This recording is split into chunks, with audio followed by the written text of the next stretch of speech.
Ladies and gentlemen, thank you very much for your kind attention and for coming here this late afternoon. Indeed, I have chosen to address you in English, not only because it is a language in which I communicate my publications, often, not all the time, but also because I would say I am on a mission. I want to make the discipline that I teach and work in here at the university, the Martin-Luther-Universität in Halle, something that is a global affair. So this is also one of the reasons why I've asked for support to record this lecture, to then be able to make it accessible more widely for people who might have an interest in the field of Oriental Christian studies, and also to try to reach out to those who would not understand what I say if I were to communicate exclusively in German. Dear Professor Dr. Hübner, dear Dean Dobner, dear members of the Faculty of Philosophy, dear colleagues and dear students from our Institute of Oriental Studies, dear colleagues from other faculties of our university, dear ladies and gentlemen, and dear friends, it is a great honor for me that you have kindly accepted Dean Dobner's invitation and come together this late afternoon to celebrate with me the beginnings, even if they are already a little bit outdated, still the beginnings of my work as a faculty member and chair of the Department of Oriental Christian and Byzantine Studies at the Martin-Luther-Universität in Halle-Wittenberg. Although I have already been engaging in research, teaching, and administrative work for 3 years at our institution, the moment has arrived at long last for my temporary Heisenberg Professorship of Languages and Cultures of the Christian Orient to come to its completion at the end of the summer term. At the same time, starting October 1st, I will resume duties and begin my work as regular chair of Oriental Christian and Byzantine Studies at the Oriental Institute, all the while continuing on, at least for a while, in my capacity as director of the Oriental Institute. In addition, the timing of today's event could not have been selected more appropriately, given that just a few hours ago we had the opportunity to witness the happy occasion of the successful defense and opening lecture of our newly minted colleague in the Faculty of Philosophy, especially in the discipline of Oriental Christian Studies, Dr. Yuri Arjanov.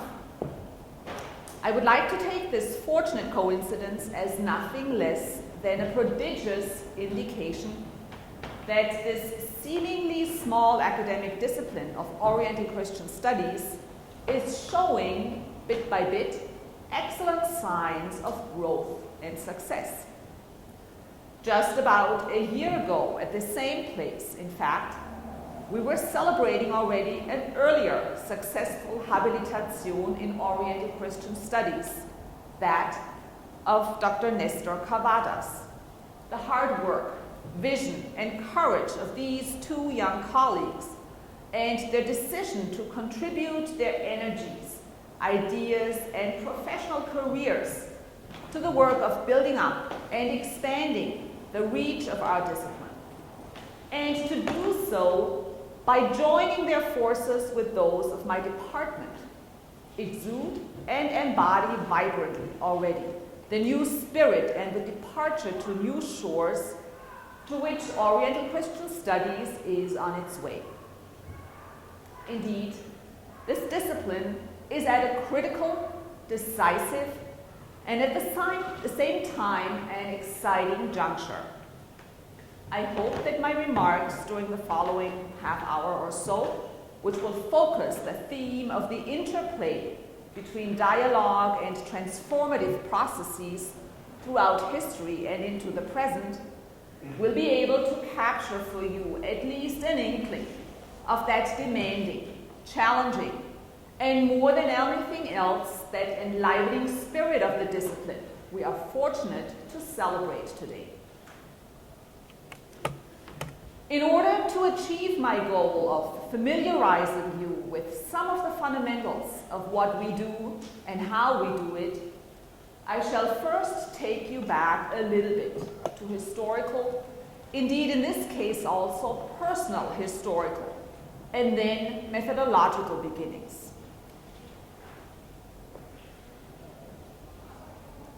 Then I shall offer you only a few selected examples illustrating the significant and new departures of our work by sketching a small number of trajectories of research with social, cultural, and national relevance in which my team and I are engaging. Indeed, the emphasis on teamwork close to the start of my talk is both intentional and programmatic. The title of my talk already gives it away that the collaboration achieved through open dialogue and the exchange of ideas is the necessary prerequisite for, but also is the indispensable motor and engine behind any forward-looking, transforming, and transformative steps we take.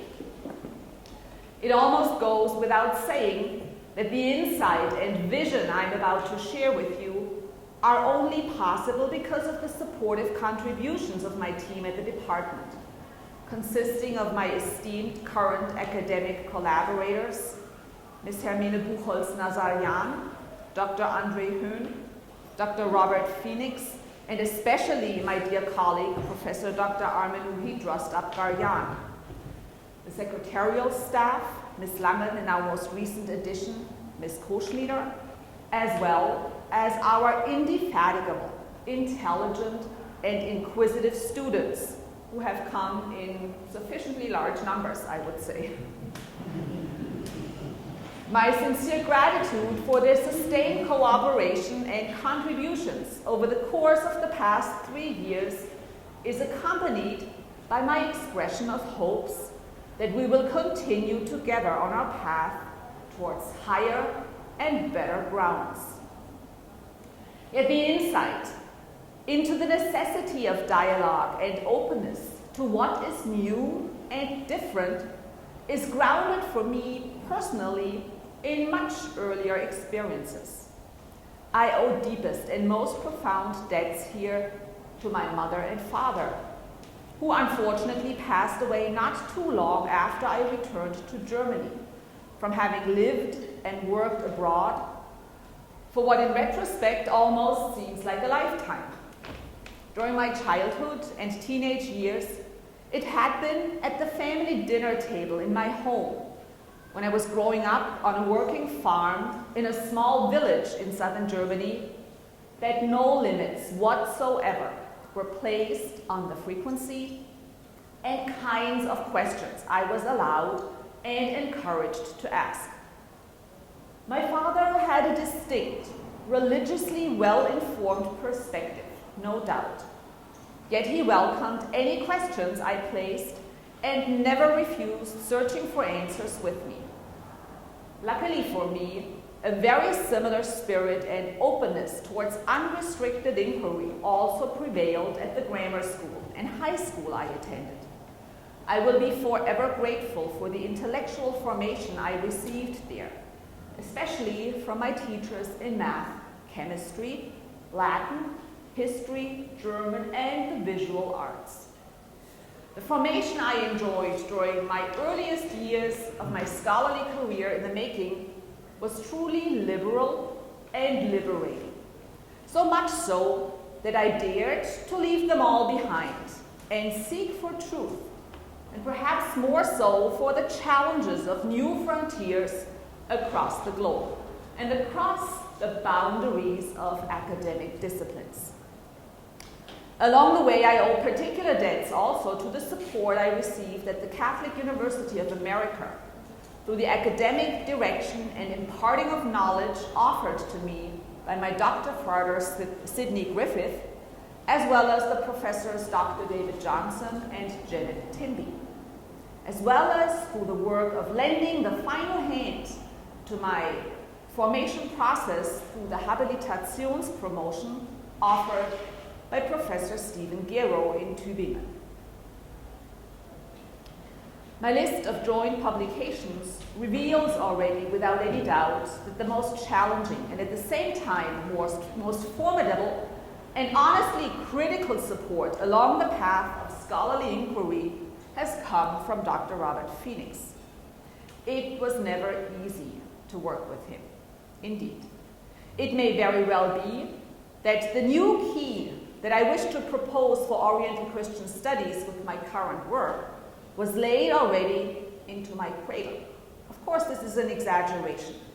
Yet it is the case that the experience of growing up in traditional, well-structured, hard-working rural settings in combination with the enabling of an intellectual curiosity that was unrestricted and that was propelled forward through freedom and openness for seeking anything my heart and mind desired along the path, including providing the space for making mistakes and learning from them, laid the groundwork for what drives me as an academic.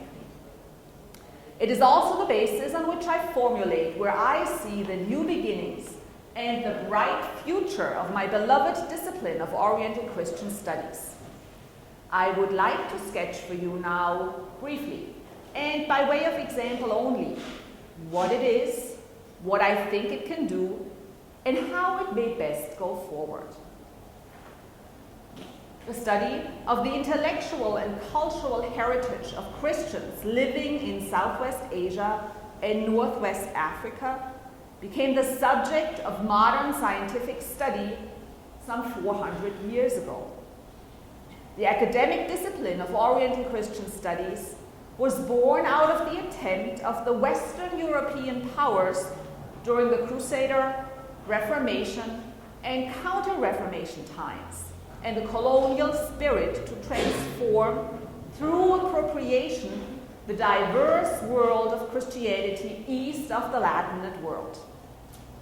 Although some may still understand the name Oriental as being in part a reminder of this colonizing past, Oriental Christian Studies today is, at least for the most part, a mature, grown-up, critical, interdisciplinary, and humanistic discipline that is centered on preserving and understanding the tangible and intangible heritage of the Oriental Christian cultural and intellectual complex, and its long and sophisticated interactions with a broad spectrum of traditions, including Jewish, Manichaean, Islamic, Buddhist, and other civilizations.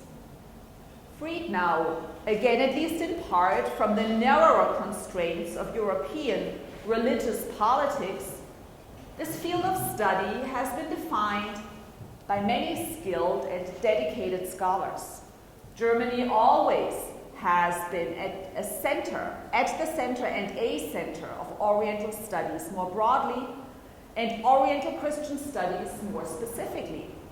And Martin-Luther-Universität in Halle-Wittenberg has attracted already in former years several leading scholars in this field.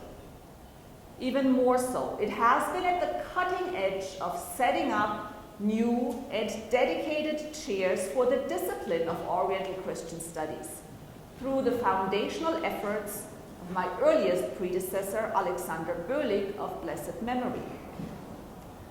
That I owe my sincere gratitude to my immediate predecessor, Professor Jürgen Tubach, for initially introducing the idea of a Heisenberg professorship to the minds, to the hearts, and to the financial calculations of the administrative powers, that B deserves a place on the official record as well.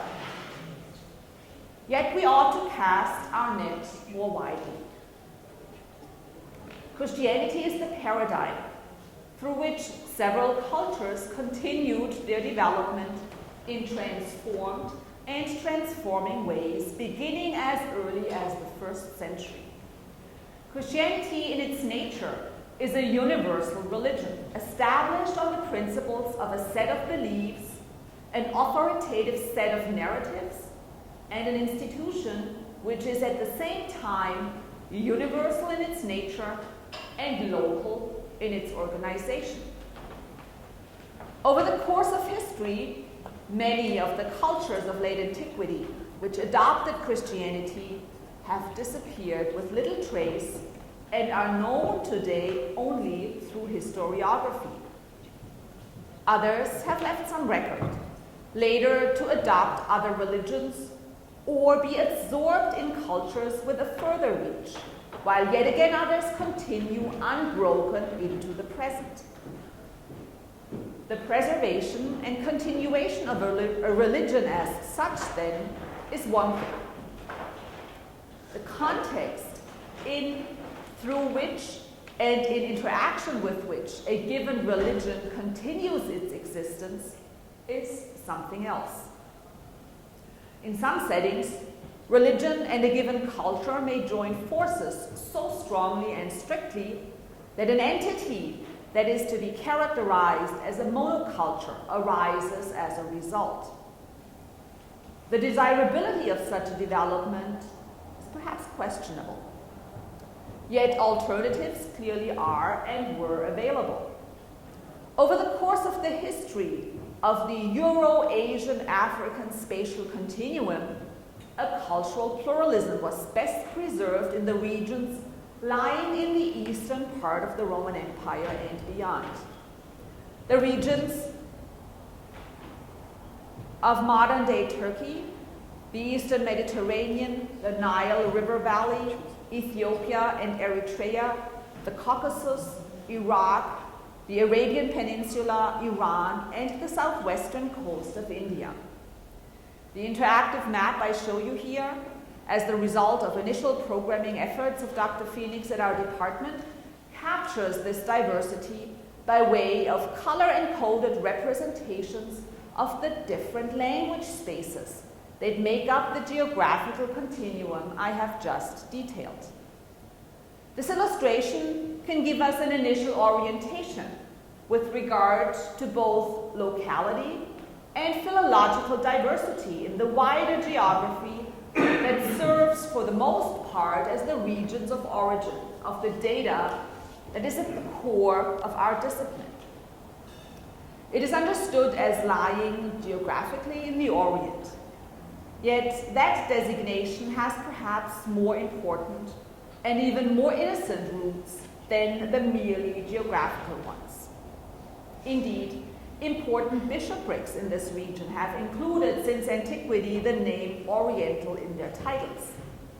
The many churches which claim for themselves the Archbishopric of Antioch, one of the largest cities of the Eastern Roman Empire, now in ruins, lying in southern Turkey, and being the site at which, according to the Acts of the Apostles, the followers of Jesus were first called Christians, still bear the title respectively as being Patriarch of Antioch and all the Orient.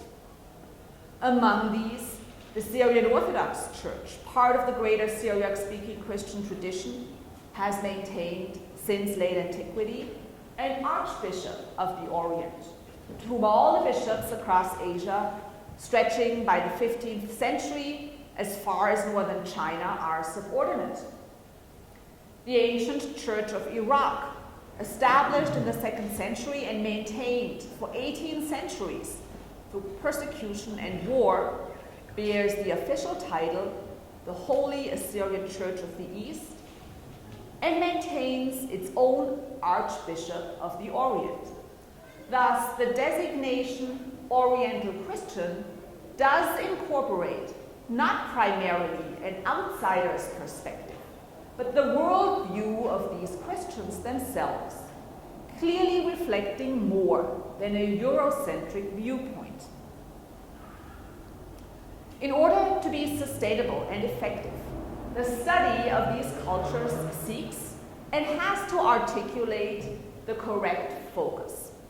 Here, it is all decisive that the context of Oriental Christian studies is a true pluralism, an observation of the balance between innovation and preservation, between adaptation and tradition, informing and transmitting intellectual and cultural identity.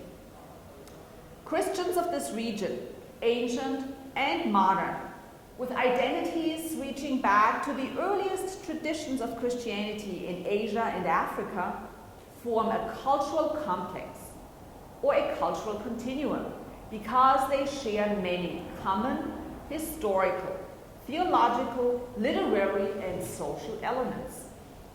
They share the transmission history of religious ceremony, of art, and of the articulation of their beliefs. They share common points of struggle for identity and freedom of expression, struggles over and against themselves, over and against Greek and Latin Christians, as well as Judaism, Manichaeism, and Islam. In the modern and contemporary periods, they share with one another the desire to live freely, by whatever means they decide, and they share the desire to live in harmony with the majority religious groups and the nations in their regions of ancient origins, and in the various and diverse regions around the globe in which they are, in which they exist, continue to exist, and flourish. In communicating the field of Oriental Christian studies to a more general audience, it is necessary to draw upon experts from several subfields. In training new scholars, a multilingual, multicultural approach means of necessity and not of luxury, learning several languages quickly and with proficiency.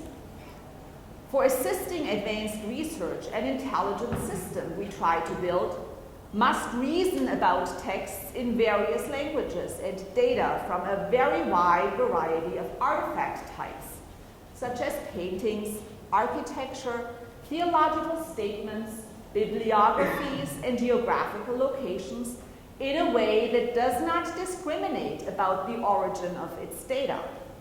Thus, the plurality of Oriental Christian studies must pervade all aspects of its regular, day-to-day academic researching, teaching, and learning activities.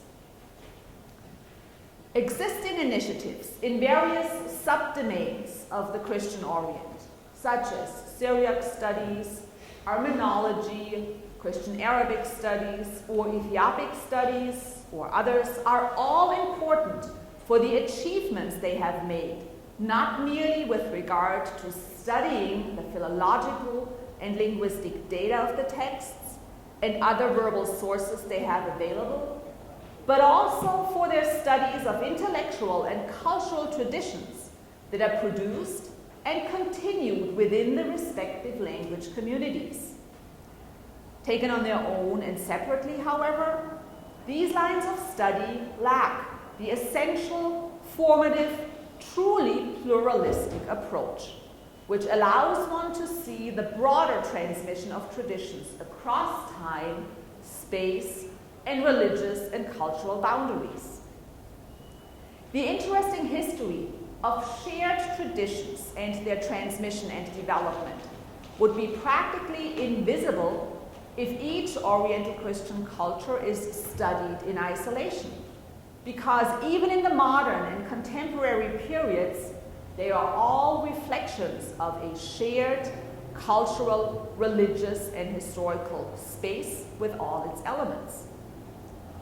On the other hand, and likewise, however, unique aspects of cultural identity are lost if and when one views Oriental Christianity from too broad a perspective, such as from the point of view of Islamic or Arab or Turkish history, or from the theological categories of Greek or Latin Christianity, or various vernacular Western Christian traditions, or yet again from a particular academic ideology. Finding the right focus, then, is crucial. At the same time, this correct focus has to grow forth from, witness to, and breathe in everything it does the essential pluralism that exists without sacrificing or threatening the unique individuality of its contributing components,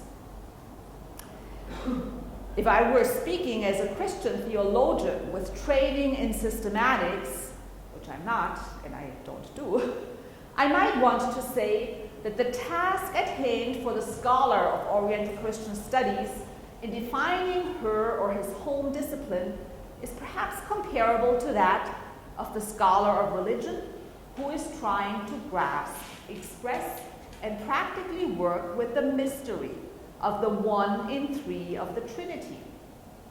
In a similar way, the Oriental Christian philologist, historian, theologian, art critic, or the like, is indeed working in a real plurality while keeping the focus on a unified target. Yet while the target and focus exists, being able to pin it down precisely is not easily possible. In real life, when absolute precision and clear-cut focus, to which the hard sciences are accustomed to, is not easily possible, it helps to work with approximations and adjustments. In order to come closer to our target as we seek the right focus for Oriental Christian studies, then, it makes good sense to work with examples of good practice, as one might say. In pursuit of such good practice as guide, let us turn to the realm of Christian-Muslim interactions throughout history as the supplier of some examples of how the necessary and essential pluralism in data and method that is required for this field of studies might look like. Scholars of Oriental Christianity that focus on medieval Caucasian history have employed numerous sources when they investigate the economic and political continuities and changes brought about by the at times difficult experiences of the Muslim conquest and rule in this region and in the Middle East more widely. On the basis of historiographical Islamic Arabic sources, for instance, Otar Skitishvili has examined and evaluated the evidence contained in the works of Abu Ubaid and Ahmad ibn Atham al-Kufi, 770 to about 926 for the two, with special attention to the study of the struggle for liberation in which different Caucasian tribes were engaged. This historiographical material, however, is often less easily able to address the intersections of cultural, economic, and political phenomena with lines of developments of religious identity and interreligious relationships, as well as the intersection of intercultural, interreligious, and interconfessional dimensions in the nationally specific experience. In order to achieve a broader and in the end firmer basis of data, it turns out to be the case that religious literature of various kinds and types is perhaps better suited to the task of such investigations. Literature from the Caucasus preserves several exceptional texts, translations of patristic, hagiographical, or biographical works, primarily from Greek, Armenian, and especially from Arabic into Georgian, and original compositions in the Georgian language that allow us to study differences in attitudes towards how to deal with the other who adheres to another form of Christianity or who follows another religion altogether. A selection of these sources into an ordered corpus allows one to assemble data that illustrates the levels of possible variance and spread of ideas concerning the regional shades of a philosophy of interculturality, including life under the conditions of interreligious tensions. Here I can merely introduce one example from our data set from the beginning phase of what Georgians remember as the Arabuba, the period of half a millennium from the middle of the 7th to the beginning of the 12th century CE, a period of time that confronted the Caucasus with the emergence and spread of Arab rule and of Islam as a political and religious force and challenge. The data expands linguistically beyond the boundaries of Greek, Latin, Arabic, and Persian, which customarily are consulted for primary evidence. The greatly increased varied, and more nuanced data makes visible then a much broader range of perspectives and reactions, of attitudes towards and strategies of mastering, dealing with, introducing forces, and reclaiming identity and one's own superiority in the end as well on the economic, political, and spiritual levels. My example is taken from part of the Georgian translation, reception, and expansion upon the so-called spiritual meadow, a collection of stories written down by the 7th century Palestinian monk John Moskos. In addition to edifying stories, Georgian manuscript from Mount Athos number 9 continues its translation of the material with a set of 30 stories. Likewise, translations into Georgian from Greek into Arabic, possibly then into Georgian in this line. Within this set of 30 miracle stories, a block of 19 shorter narratives addresses events that happened in the first 2/3 of the 7th century. Its initial composition appears to have been associated with the monastery of Marsava, which I show you here in aerial view, just outside into the southeast of Jerusalem in the Judean desert. Story 19 of this Georgian appendix tells of an event that is associated with the Church of St. Theodore on the outskirts of Jerusalem, occurring during the rule of Patriarch Sophronius. Against the setting of early Muslim efforts to establish a mosque on the former Jewish Temple Mount, Archdeacon Theodore administered a punishment befalling a certain stonecutter named John. John was a Christian who had found work with the new Muslim rulers and who had assisted them in setting up their house of prayer. Patriarch Sophronius resisted the involvement of his spiritual subjects with the Muslim occupiers. Yet it is not clear whether the church leaders' opposition was primarily conditioned by the fact that the mosque was being built on the Temple Mount, or whether this particular Christian parishioner of a Jerusalem church was earning an income from the Muslims. The patriarch clearly did not communicate his rationale for disapproval efficiently. Although the Christian stonecutter had promised to quit his job, he returned after 2 days and continued his work, this time secretly. When the violation of the patriarch's order was uncovered, John rebelled against the excommunication and forced his way back into the Christian worship service at his parish church. Yet the story suggests that the injuries John suffered only a few days later when doing repair work at a monastery and falling off the roof were to be interpreted as punishment. His parish church's patron saint, Theodore, seemed to desire to intervene, show mercy, and grant John relief. However, the healing sought for was not permanent, and John succumbed to his wounds eventually. The voice of the narrator concluded that John the stonecutter had suffered his painful death because of his disobedient resistance to his patriarch's instructions, and presumably by implication to the Holy Spirit.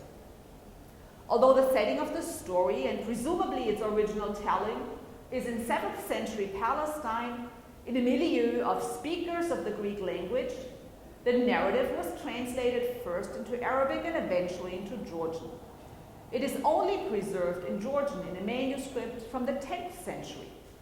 We have here then a narrative about a layperson engaging in business activities with the local powerful adherents of a different religion, who decided to give greater importance to pursuing the success of his economic needs than to the directions for separation from adherents of another religion that his spiritual leaders had recommended to him. Although the Christian layman had agreed to comply with the church's instructions initially, shortly thereafter his financial interests took the upper hand.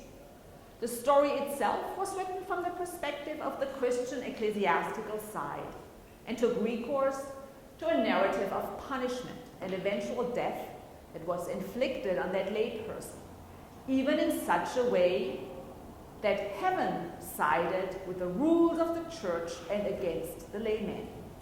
On the other hand, of course, this text condemned any engagement between Christians and Muslims, and certainly any engagement which consisted in Christian support for improving and consolidating an Islamic presence in a city, here even in the urban space of Jerusalem.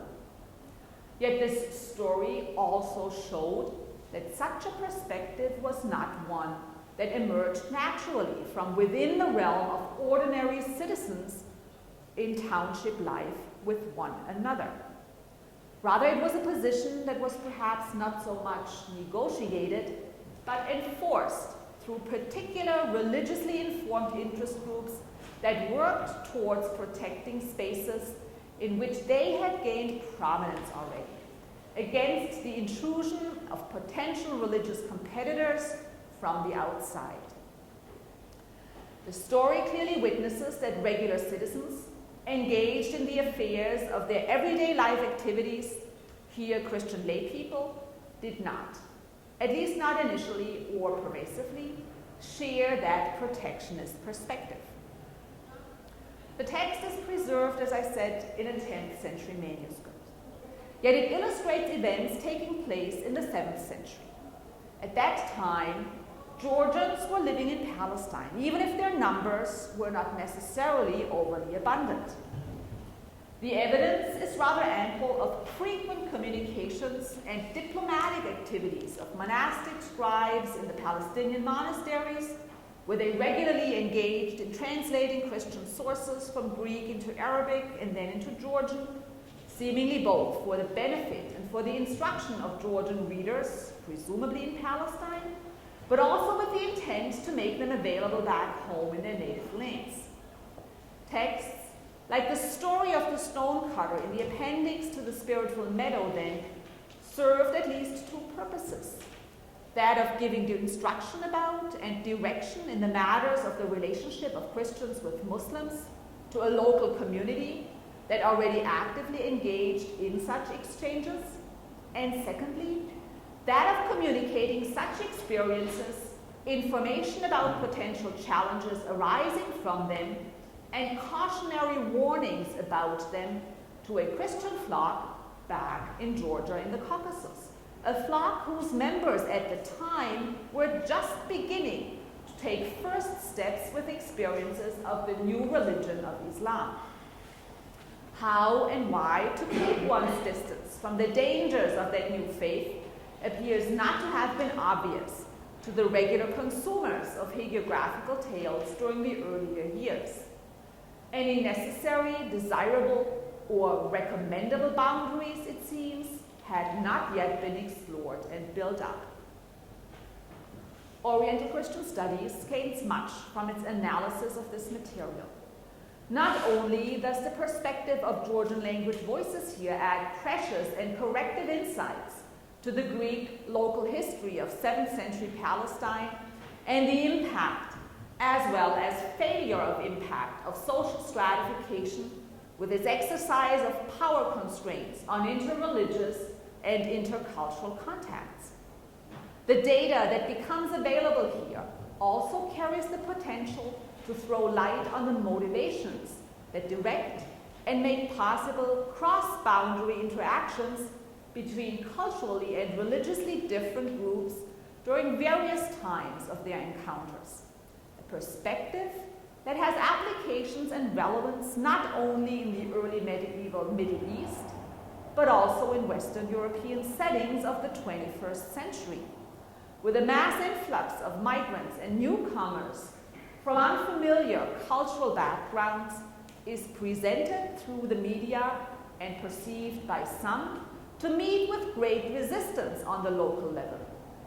Story 19 of the appendix of John Moskos's work, however, calls into question, at the very least for individual instances, the origins of and motivations behind such resistance, whether they arise indeed from the aversion of the masses, or whether they are not, at least in some instances, the result of sometimes top-down, sometimes externally guided influence. Although it clearly requires further in-depth study and contextual analysis, the example included here from the linguistically broader set of data of Oriental Christian origins makes it possible for us to examine processes of social transformation through the critical lens of the interplay of religious concerns, patriarchal structures, and access to economic power and self-determination. The example just presented does not stand as a claim that the encounters between adherents from differing social, cultural, and religious backgrounds might never lead to situations of conflict. More recent experiences of violence arising from or between different interest groups and individuals on the national level, in conjunction with challenges of mass immigration from the Middle East, make this quite obvious. It is here in an area of research where different sets of expertise from social, historical, cultural studies can meet and complement one another that our Department of Oriental Christian Studies is collaborating closely, and I think in innovative ways, with experts in the field of law and migration.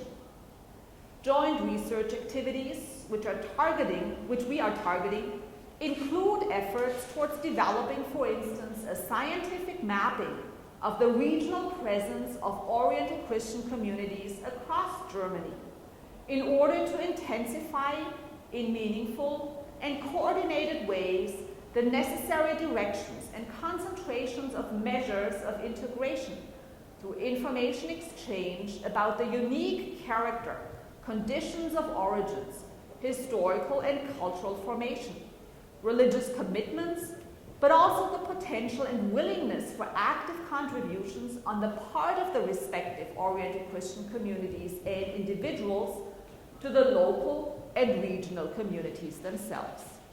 Here, a deeper understanding of the specificities of knowledge and related practices, of legal and constitutional organization on both the host side in Germany as well as on the side of practices in the countries of origin in the Middle East, make possible meaningful steps of integration, both on the part of the migrant, women, men, and children, as well as on the side of Germans whose capacity and competence for integrative actions and behavior can receive further support through more comprehensive and unbiased information, as well as through personal and authentic contact with these newly encountered cultures and their practitioners.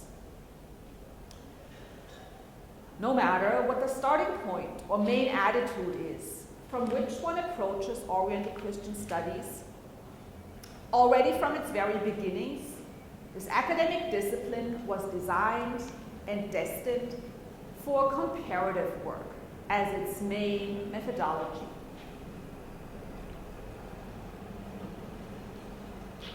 This comparative dimension as the basic condition and foundational methodology in Oriental Christian studies goes to the very core of much of what has to be done.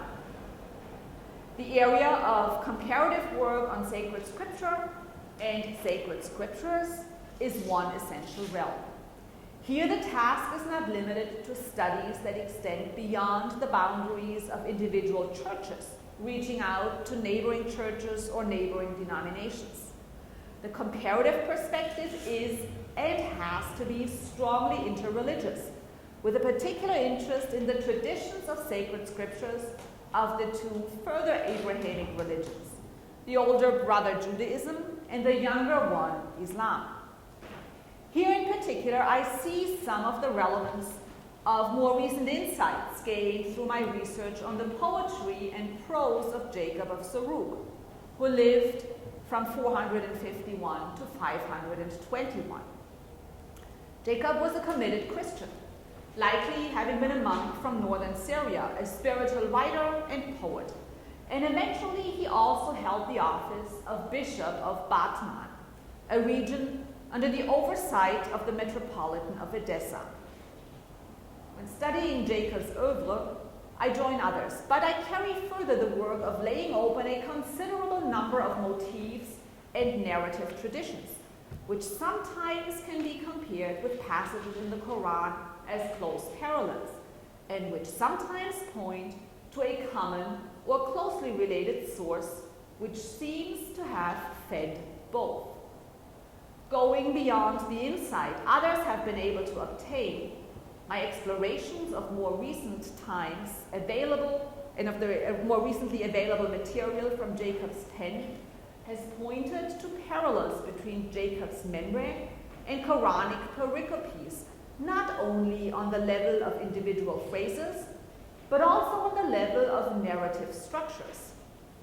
In quite a similar way, I have been able to point to structural parallels already in the past when comparing apocryphal Christian gospel material with surahs on Jesus' childhood.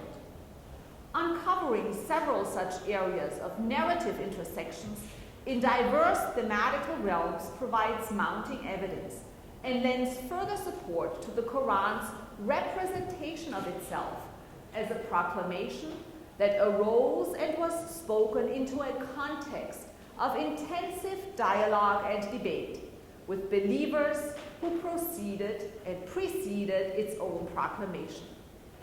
Indeed, Jacob's chronological priority to the proclamations of the Quran increased the probability that the ideas Jacob expressed stood at the center point of a trajectory that refocused in the Quran.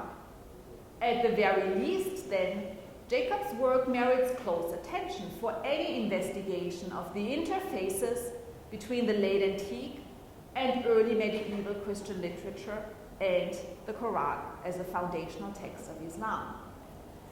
In order to grasp the demands of a pluralistic focus even more clearly, it is not the case that knowledge of Syriac and Arabic would suffice for the necessary research. Only a part of the writings of Jacob is preserved in Syriac. In the 13th century, the Syrian scholar Bar Hebreus knew that Jacob had composed 760 membrae, long poetic sermons. Of these, only 408 are currently known, edited, and partially only translated into modern Western languages. The remaining 352 seem no longer to be existent in the Syriac language. Yet Jacob's poetry exerted great influence far beyond the Syrian communities. We have evidence of the broad reception of his works through translations into all Oriental Christian languages. One of my current research projects is on important translations or rewritings of his work in Armenian and Christian Arabic. From these materials, we can recover, in part at least, some of his works that are lost to the Syriac language corpus. In addition, precisely this material also serves to bring to light hitherto not recognized, qualitatively different comparative material witnessing to the intensity of the intersection between Jacob's composition and the Quran. The resulting plethora of data, which cannot emerge but from the perspective of taking a stance of radical openness with regard to the quality and quiddity of philological and linguistic information across any boundaries and without any barriers to languages, forms the necessary and at the same time stable basis for in-depth and far-reaching insights into comprehensive transformation processes between holy and venerable writings, liturgically significant texts, and sacred scriptures. There's another dimension of dialogue, or perhaps more broadly, of communication through the word and processes of transformation that a pluralism in a new key in Oriental Christian studies can contribute to a deeper and more comprehensive understanding of the focus of its discipline. I would like to bring this process of historiographical rewriting and self-reflection to our attention through refocusing our gaze this late afternoon on a select few occurrences of figures of children in the sources I deal with. At the outset, you might think that they cannot be but marginal. Yet I dare to argue that the child is at the core of Christianity as a whole, and the figures of children are expressive of the center of Oriental Christian identity as is the figure of the ascetic or the monk, about whom, unfortunately, I will not be able to reflect with you now and here.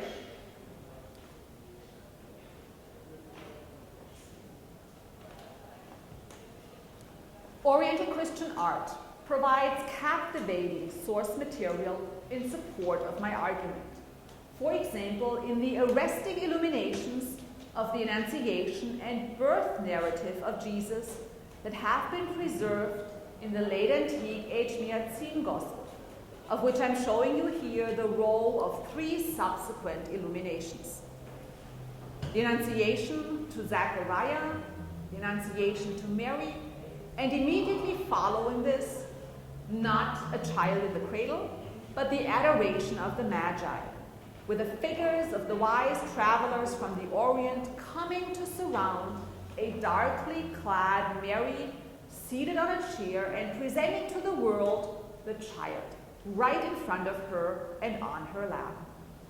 An impressive visual reenactment of the process of a heavenly dialogue with earth, in which first heavenly communication and then the word itself, each time through the mediation of the angel, enters into the space of the human realm, and then once having become transformed and a participant in physical space, is communicated again through wider and truly global dimensions of the human world. This late antique set of illuminations from the realm of artistic exchanges between Armenia and Syria offers indeed a beautiful illustration for my claim of the centrality of the child in Oriental Christian self-expressions. Admittedly, we're dealing with a child, yet it is a child nevertheless. In addition, it is not merely a child on this image that we have, that the viewer encounters, but it is a child presented by his mother. This observation is relevant then, that children in their relationship to their parents and family emerge as a prominent focal point of Oriental Christian identity. For almost 2 decades, it seems, a significant part of my research has concentrated on challenging the centers of gravity of examination in the fields of Christian studies more broadly, and early Eastern Mediterranean, and especially Oriental Christian and Byzantine studies more specifically, with an approach that has gained insights from feminist and intersectional methodologies, but perhaps more profoundly through a basic decision to pay attention to details, to taking them seriously where they occur, and not to approach texts and artifacts through the lens of a preconceived canonicity, but rather with an appreciation for the whole through all its details. I have tried and continue to do so to better understand theological contents in Oriental Christian writings, often in Syriac, by paying attention to social and cultural questions, and vice versa as well. I also try to put recognized heroes in the text in better relief by displacing them from the center of attention and opening up the space to often seemingly marginal figures, frequently figures of female characterization, and often figures of either advanced or very young age. It has turned out that in the realm of Oriental Christian sources, the scholarly refocusing on those of young age has paid off large dividends. In certain literary traditions, for instance that of Syriac Christianity, some literary genres, in particular that of martyrdom literature, are astonishingly rich and richly endowed with narratives of children, and not infrequently of precisely children as new heroes.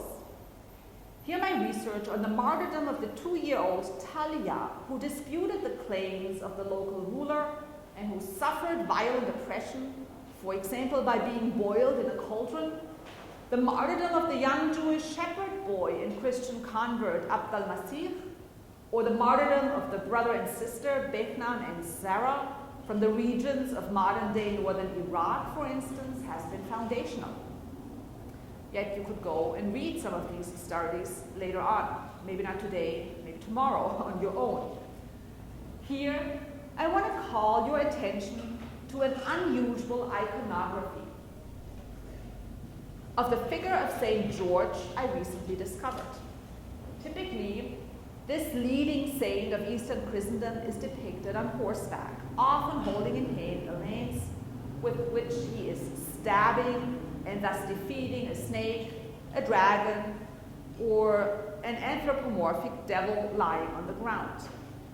Yet Oriental and Byzantine medieval art expanded this program, at least occasionally through the addition of the figure of a youth or a young boy, seated together with and right behind St. George on the back of the horse.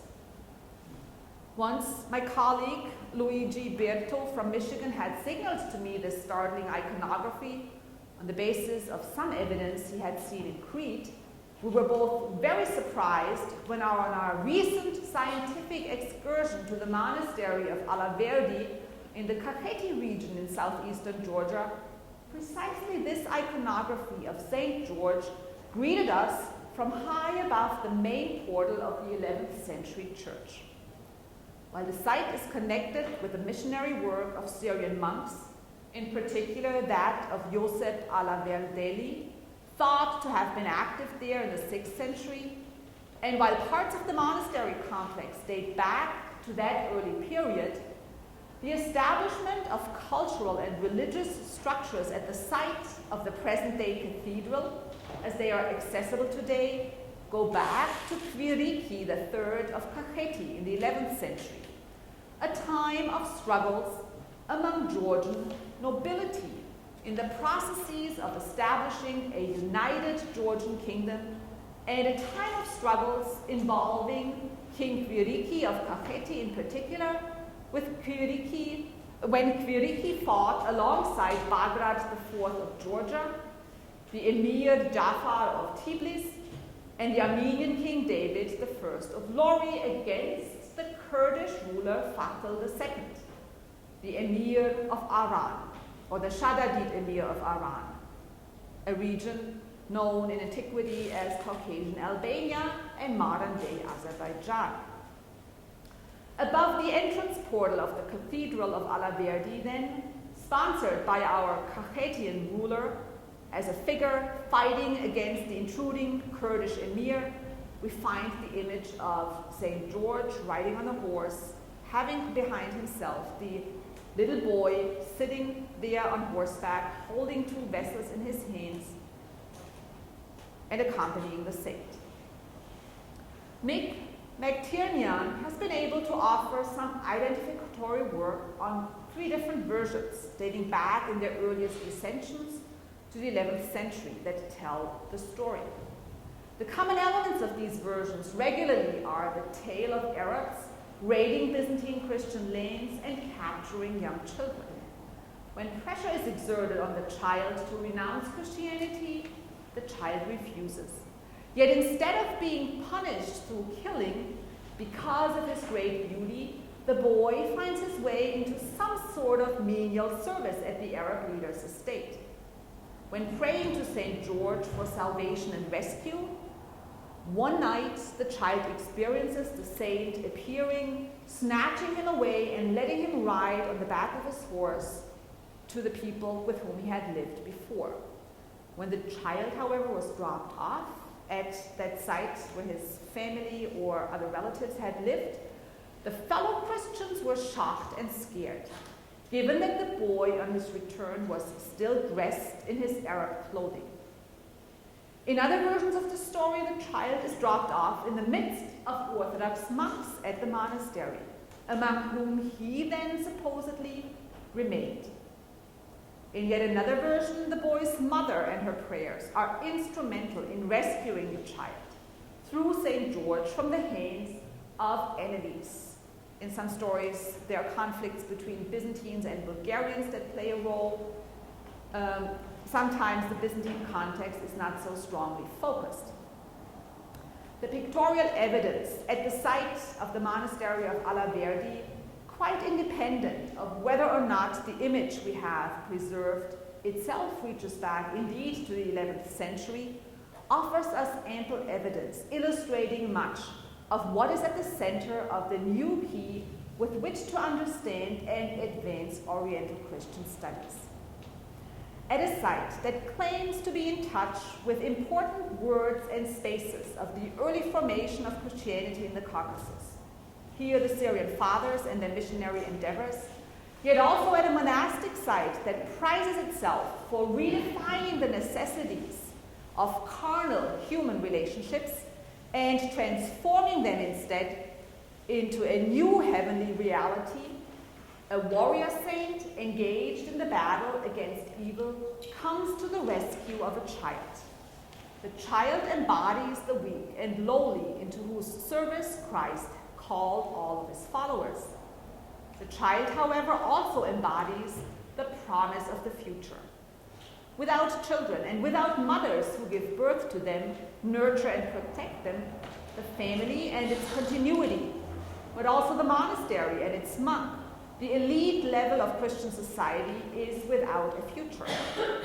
In the historical and geographical settings of Eastern Georgia in medieval times, from the 11th century onward, the depiction of this particular child, this boy, whose life as a Christian was threatened by Arab or perhaps Kurdish raiders, and who was rescued here, comes to signify the essential experience of Oriental Christianity, an aesthetically and spiritually beautiful creation that in its concrete embodiment is subjected to limitations and challenges that demand change, at times a change that could mean the loss of identity, nevertheless experiences rescue and salvation at the hands both of a military power or perhaps with divine intervention and forces sent from heaven.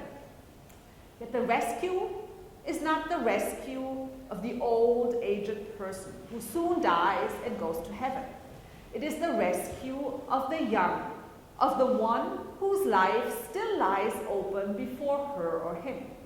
It is a rescue not into a determination of destiny, but it is a rescue into responsibility, to become strong, grow up further, and continue on the path one chooses. Here in a setting in which so many traditions meet, types of sources and perspectives mix, traditions might seem to confine and restrict. The option of plurality, of pluralism, with which one can engage, from which one can choose for one's own path, which grows richer with each new turn one takes, here tradition freely chosen becomes the promise of new life. Perhaps one might say, too, and maybe with a different twist, that in this new key, represented through the child, we see Oriental Christianity, Oriental Christian studies as a discipline, as a marriage, as a delicate, intimate relationship of philology, literature, culture, sociology, and also of Christian theological studies, joining together and bringing forth abundant offspring in a plethora of cultures and traditions. The site of the monastery of Alaverdi is attractive for many reasons. I've chosen it as my final example also because I discovered when I was there that it not only is very rich in culture and art and history, but is a site that prides itself in cultivating wine culture. Hundreds and hundreds of different types of grapes with historical value. Each vineyard plant there representing, I'm not the horticulturist, so I would know exactly what the different grapes are, but the monks at the site there indeed told all of us as visitors there, and that they try to revitalize the history of growing wine in this region and doing this in a very pluralistic and rich perspective by intentionally growing not a monoculture of one or two particular types of grapes, but intentionally developing the hundreds and over 100 different grape wines there. I didn't manage to bring bottles of wine from this monastery of Alla Verdi at that point. I didn't make the connection at the site, and thinking back now, I thought it would have been highly difficult to select examples from so many different specimens that were available there. However, I have gone to the stores around here and chosen different kinds of wines, and would now, at the end, like to invite all of you to come and celebrate with me and celebrate with the members of our department our discipline as a discipline that invites collaboration and that treasures plural approaches. Then we're going to, however, not have a reception right here. We wanted to take the opportunity to have you come to the Mühlweg 15 and enjoy there the setup of wines and goodies that we have prepared for you. I hope all of you will be willing at this late hour, after such a long day of studies in Oriental Christian matters, still have some energy and be willing to come and join us there now. Thank you.